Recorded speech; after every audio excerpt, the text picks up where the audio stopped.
નમસ્કાર, ગુજરાત મનોમંથન 9 માં આપનું સ્વાગત છે। હવે જોઈએ આજના સમાચાર। સુરતમાં 17 કલાક બાદ પણ બાળકોનો કોઈ પત્તો નથી। લોકોએ ચક્કાજામ કરીને વ્યક્ત કર્યો આક્રોશ। સુરતમાં માતા સાથે આઈસ્ક્રીમ ખરીદવા નીકળેલ 2 વર્ષનું બાળક ગટરમાં પડી ગયો હતો। આ અંગે ફાયર બ્રિગેડને જાણ કરવામાં આવી હતી। માહિતી મળતાની સાથે જ ફાયર બ્રિગેડની ટીમ ઘટના સ્થળે પહોંચી હતી અને બાળકની શોધખોળ શરૂ કરી હતી। કલાકો બાદ પણ બાળકનો કોઈ પત્તો લાગ્યો ન હતો। ફાયર બ્રિગેડની ટીમ બચાવ કાર્યમાં લાગેલી છે। ગટરની અંદર બાળકને શોધવા માટે અંડર વોટર કેમેરાનો ઉપયોગ કરવામાં આવી રહ્યો છે। સુરતના કતારગામમાં ખુલ્લી ગટરમાં બાળક ગરકાવ થઈ ગયું છે। આ વાતને 17 કલાક થઈ ગયા તેમ છતાં બાળકની કોઈ ભાળ મળી નથી, જેના કારણે પરિવારમાં આક્રોશ છવાયો છે। સ્થાનિકોએ ભેગા મળીને રોડ ચક્કાજામ કરતા પોલીસ પણ પહોંચી છે। કલાકો વીતી ગયા તેમ છતાંય બાળક ન મળતા પરિવારમાં ચિંતા તો છે જ, પરંતુ તંત્રના પેટનું પાણી પણ હલતું નથી। આ ઘટના સુરત શહેરના વડિયાવ વિસ્તારમાં બની હતી। અહીં 1-2 વર્ષનું બાળક તેની માતા સાથે આઈસ્ક્રીમ ખરીદવા બહાર ગયો હતો। રસ્તામાં ગટર લાઇનનું કવર ખુલ્લી હોવાથી બાળક તેમાં પડી ગયું હતું। આ ઘટના બુધવારે સાંજે 5:30 વાગ્યાની આસપાસ બની હતી। આ બાબતે સુરત મહાનગરપાલિકા ફાયર બ્રિગેડને માહિતી આપવામાં આવી હતી। ફાયર બ્રિગેડની ટીમ ઘટના સ્થળે પહોંચી ગટરમાં બાળકની શોધખોળ શરૂ કરી હતી। મોડી રાત સુધી રેસ્ક્યુ ચાલ્યું હતું પરંતુ બાળક મળી આવ્યું ન હતું। લગભગ 1 કિલોમીટરની ત્રિજ્યામાં ગટરની અંદર શોધ કરવામાં આવી હતી, પરંતુ કોઈ સુરાગ મળ્યો ન હતો।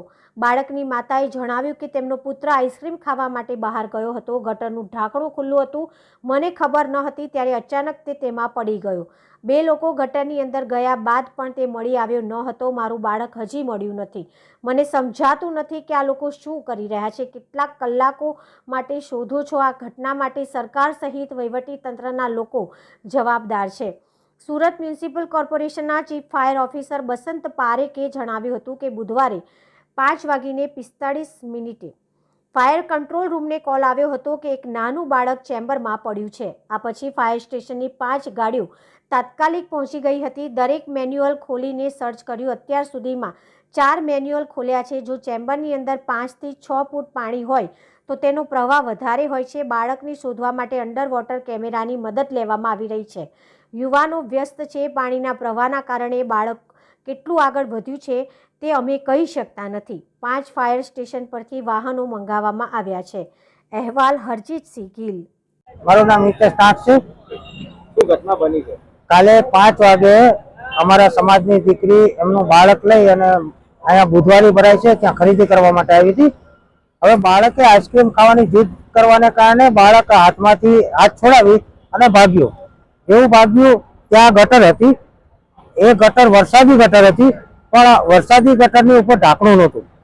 પણ જ્યારે બાળક અંદર પડ્યું તો ત્યાં 5 થી 6 ફૂટ પાણી અંદર ભરેલું હતું, કારણ કે ગટર એમાં ડાયવર્ટ કરેલી હતી અને એ ડાયવર્ટને કારણે બાળક પાણીમાં ગરકાવ થઈ ગયું છે।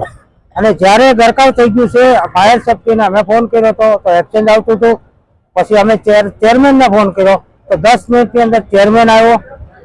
અમને અમરોલી પોલીસ સ્ટેશનથી એટલો બધો સહકાર મળ્યો છે કે ફાયર બ્રિગેડ આવી એ પહેલા તો યુદ્ધના ધોરણે અમરોલી પોલીસ આવીને ઊભી રહી ગઈ અને પબ્લિકને ખસેડી અને કામગીરી કરવામાં નડતરરૂપ ન થાય એની તકેદારી લીધી।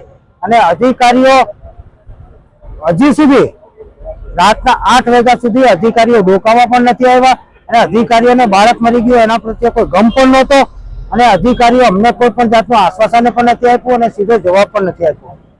આ જે બનાવ બન્યો છે કયા વિસ્તારમાં બન્યો? આ અમરોલી વરિયાવ મિની કતારગામ કહેવાય છે। તમારી શું માંગ છે? અમારી માંગ છે કે અમને અમારું બાળક આપો।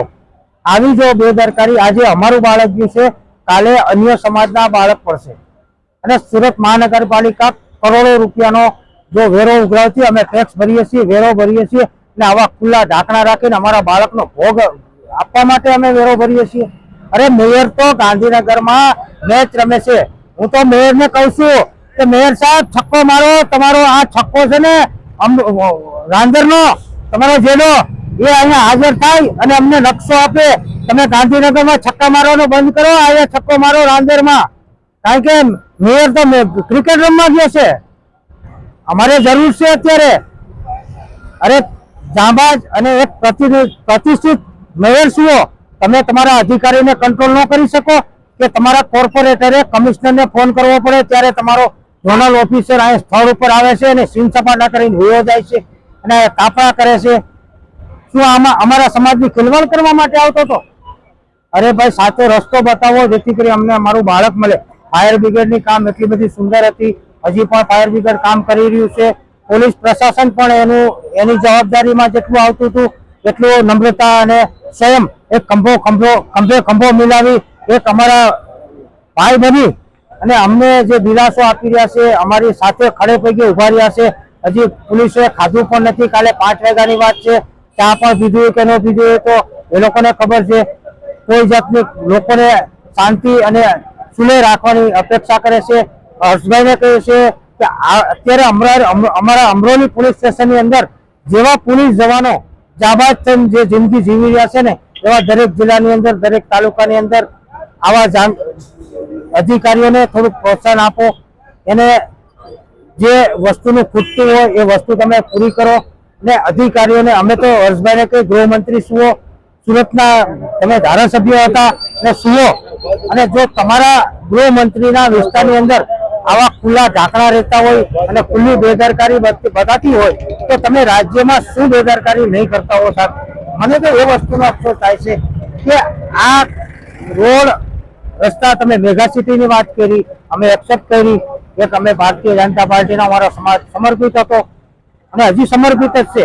પણ જ્યારે મેગા સિટીની વાત આવી, કરોડો રૂપિયાનો તમે ખર્ચો કરી રહ્યા છો, તો આ હું ઢાંકણા ખુલ્લા રાખવા માટે, લોકોના ભોગ લેવા માટે તમે મેગા સિટી બનાવો છો? અરે આ સાહેબ તમે જુઓ, પતરા બનાવ્યા છે, આ શેડ બનાવ્યા છે, તક્ષશિલા જેવો ઘાટ છે.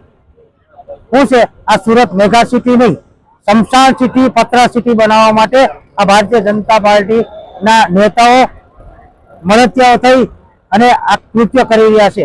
કેમ કે આમાં અધિકારીઓની મિલીભગત છે, નેતાઓની હાથે મિલીભગત છે. નકર અધિકારી, કોઈ અધિકારી એવો ન હોય કે નેતાથી ન ગભરાતો હોય. કારણ કે નેતા એને સાંભળતો હોય ને તો જ અધિકારી પાવરફુલ અને ડેરિંગ તેવું બોલતો. શું કરી લે? બદલી કરશે, અહીંયા બદલી કરીને બીજા ઝોનમાં મૂકશે, શું ફેર પડશે? પણ જેનો પરિવાર વિખૂટો પડ્યો હોય, જેનું સંતાન બી હોય ને, એને બાપને ને માને વેદના હોય, અને શું નફટને હોય. જે ગટરના ઢાંકણા જે ખુલ્લા હતા, તમે કોને જવાબદાર ઠેરાવશો? ગટરના ઢાંકણા ખુલ્લા હતા એ ઝોનલ ઓફિસર અને સુરત મહાનગરપાલિકાના કમિશનર જવાબદાર રહેશે.